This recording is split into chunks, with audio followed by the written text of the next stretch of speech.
Let's look at how do we find the most frequently used items or purchases. How do we crack that SQL when a question has been asked in the interviews? So in order to find that, let's look at one of the table that we have, our familiar orders table, right? So like we were mentioning before, this table contains all the orders that has been placed across customers, across region, across country, and for the products which falls under different category, subcategory, and the name of the product. And the measure fields here are sales, quantity, discounted, profit.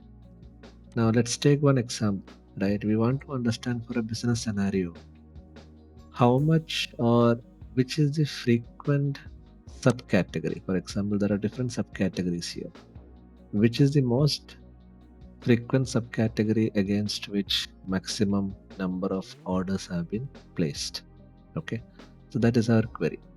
So let's find out what is our list of records. For that, let's look at subcategory and the count. This is the catch here. Count of the records against that subcategory.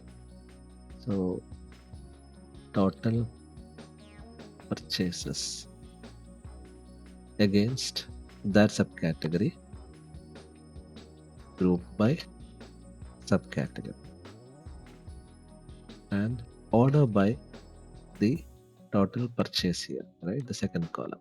And we want to see what is the most frequent order subcategory. So when you run this query, you can see that binders are the maximum times ordered subcategory. The items under binders is where the maximum number of orders have been placed. Now, but what we want is just the highest purchase category or subcategory, right?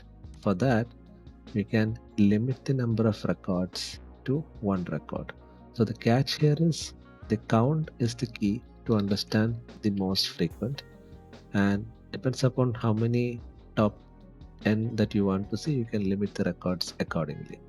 If you do it for one limit, and if you run this, you can see that the binders is the one which has the highest total purchases happen in the particular subcategory. This is how you capture the most frequently used item in a table. Thank you for watching.